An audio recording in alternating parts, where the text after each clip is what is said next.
Alright, today we're going to cover something I see all the time. It's, are we idiots if we buy Battlefield 6? Are we to blame? Are we part of the problem? Comments like that I see all the time, all over Reddit, of course, Reddit, YouTube, wherever else. And this might be the start of a bit of a series from this channel about Battlefield 6 and the community moving forwards with this franchise. And while this is kind of usually a bit of a downcast or serious or blame-throwing topic, we're instead going to approach it in the most adult, positive, and hopefully fun way that we possibly can. Get a bit of energy into the commentary, and everyone can talk below in the comments. Let me know what you think about Battlefield 6, whether you should buy it, how Battlefield 5 has been, all that kind of business. But before we go any further, let me just say that I was kind of conflicted about releasing videos currently, or at least today. I'm still not sure as I'm making this which day I'm going to post it on, but I am posting it because I figure some people still want information or want distraction. But current events in America, protests, riots, police brutality, all combined with COVID-19 still being a thing, by the way, well, it makes things like gaming seem pretty irrelevant. Please, all of you, stay safe, be good to each other, and hope for some real positive change, and yes, Black Lives Matter. So, the common assertions thrown about are things like, you get what you deserve, and this is what happens when you buy from EA or DICE, you guys never learn, I'm not buying Battlefield 6, etc, etc. So let's flesh out that discussion in all directions and for all opinions. Initially, the big broad question, should you buy Battlefield 6? Well, look, if you want to buy it, then do so. That much is very simple, but with some caveats and things you should be aware of. It's all about expectations, set reasonable, logical expectations. The people that go around saying you're an idiot for buying Battlefield 6 or for playing Battlefield 5 or whatever, they're usually saying so because this is their opportunity to complain and to be seen as being right. Now, not all of them, I'm not making a blanket statement, some of them do genuinely believe that this game has gone so far backwards you shouldn't play it and shouldn't support the companies, and that's up to them. If that's their viewpoint, that's fine. But some people just like to complain and say I was right and whatever else. And so anyway, some of them to a certain extent do have a point, as BF5 hasn't done very well and DICE have messed a lot up, but please don't worry about what other people think about your purchases, about how you spend your time, as long as you're not doing anything, illegal or whatever. And again, let me say it is all about expectation. What I mean specifically by saying that is if you buy BF6 and expect it to be exceptional, without doubt, without evidence or prior history to support your thoughts, then yeah, you may of course end up being disappointed.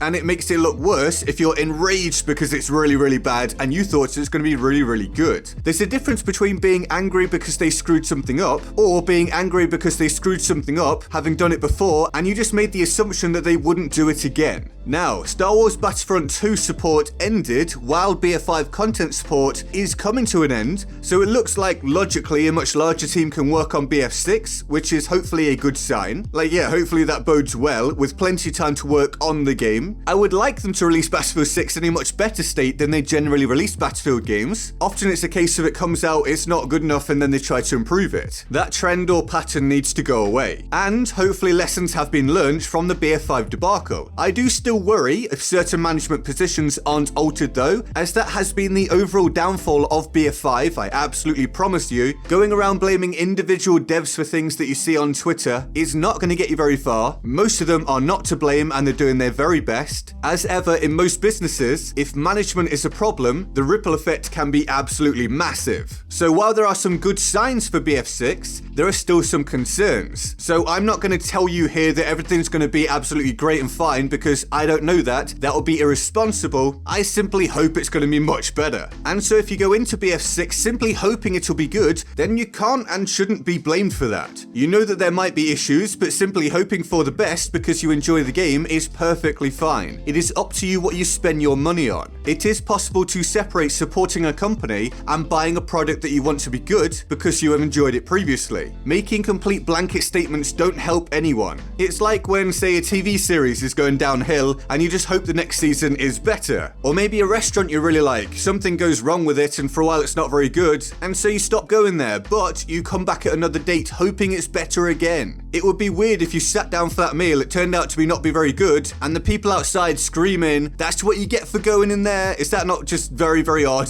Now you may say that's a bit of a weird analogy, that doesn't really track, so let me put it this way. Because some will say, well, you are supporting the company if you buy that product. So how about, the most logical way I can think of putting it is, considering BF5 and a lot of games now are set up to make the bulk of their money through microtransactions, if you buy the game and you're disappointed, just don't spend any money within the game. I haven't spent a single penny within BF5 because, one, I'm not incentivized to. I don't think the stuff on offer is particularly great. But two, I don't want to pour more money into the game. I've spent my money on the product and I'll make my content on it. I say what's good and bad, and most of it hasn't been very good, so I'm not going to put more money into it after the fact because I know that's how the game is set up to prosper. So, hoping for the best is fine, it's about setting expectations. At the end of the day, people love to say, "I told you so," but you just have to make your own decision. Now, if BF5 or any other issues have bothered you enough that you don't want to play the series or support the company, then of course just don't play it. That's fine, that's sensible, and no one should be blaming you for that either. That's your choice for your time and your money, and I have no problems with that. Stand by your decision, that's perfectly fine. Just like someone playing the next game because they love the series and they just really hope they enjoy it is also perfectly fine. And if you do that, it doesn't remove your right to complain if it's bad either. That's a ridiculous standpoint. Again, you have to separate things and not make black and white statements. Someone can be disappointed that another game in the series they've enjoyed before isn't very good after having purchased it hoping it will be much better. You don't only have the right to complain or be disappointed if you don't buy the product. And that's especially true for content creators, by the way, because people love to get on our backs about, "Oh, you're supporting the game by making videos," or "Oh, you're hating on the game because you're making videos about how it's not very good." You can't be hit for both things at once. Maybe, just maybe, we're creators, and so we present what's in front of us for you to watch. Remember that hindsight is always 20/20, and anyone that uses hindsight as the crux of their argument isn't worth bothering with. So let me stress, that's not to say that I don't support some people boycotting the game if they feel that strongly about it. That's cool, vote with your wallet, but just don't flip-flop later on. That doesn't mean don't buy the game if you're eventually tempted or it turns out to be really good, but it does mean don't throw away all your prior assertions. Don't act like that never happened, like you never had that opinion. Basically, if you act in a certain way, own it, whether you like the game or not. And overall, I'd highly advise people to wait and see how the game is, check reviews and previews, get the opinion of creators you trust, see what friends think if they buy it, take a little time first to weigh it up. And pre-ordering is always a risk, one that I just can't recommend unless you're going to play the game regardless. Remember, you can buy digitally these days at any point. Even on that first day if you want to, check what other people are thinking before you buy it. A pre-order is, again, only advisable if you're going to play the game without doubt. I, of course, will, as I'm a content creator, and I'm sure I'll get many comments when the game comes out, or perhaps even now, about how that's wrong or whatever, but it's pretty damn obvious I'm gonna play the game. Like, whether it's good or not, I'm gonna make content on it. I want it to be good, but we never know. So if that game or this game or whatever isn't your Battlefield, no, hashtag not my Battlefield, then fine. But keep in mind, it may be someone else's. And if it turns out not to be great again, then that will suck. But it doesn't make hopeful players idiots, unless they totally ignore what happened before and are shocked by it happening again. Nobody is an idiot for just wanting something they love to be good. They're only an idiot if they fail to take in the prior information. Plus, maybe the game will be good, in which case, I'd hope to not see the reverse happen of players telling those that didn't buy it that they're stupid for not doing so. They're just being careful and perhaps standing by their principles. People can make their own decisions, make the best one for you, and my advice is to simply hope for the best, expect nothing, let creators take the plunge first, and then make your decision. And that's my roundup. Again, let me know what you think in the comments below. Like if you enjoyed, subscribe if you're new. All the links to my social media in the description, including Patreon, where anyone that supports goes on the Board of Awesome you're seeing right now. These guys are all absolutely epic. I love them all deeply and often. If you want to join them on the Board of Awesome, the link to the Patreon page is in the description and my pinned comment. With all that said, I'm Get Good Guy, and I'll see you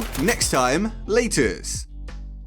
Alright, so the video didn't quite reach 10 minutes and ad rates are horrendous right now, so I'm sure you won't blame me for doing so. Here's a few more clips. Enjoy them if you want. If not, I'll catch you next time. I love you all. Goodbye.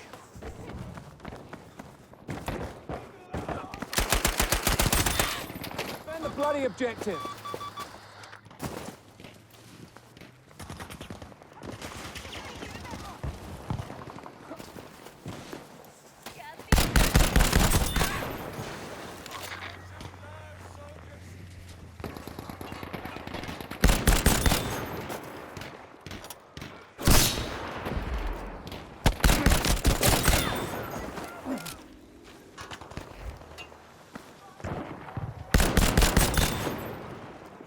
Look, there!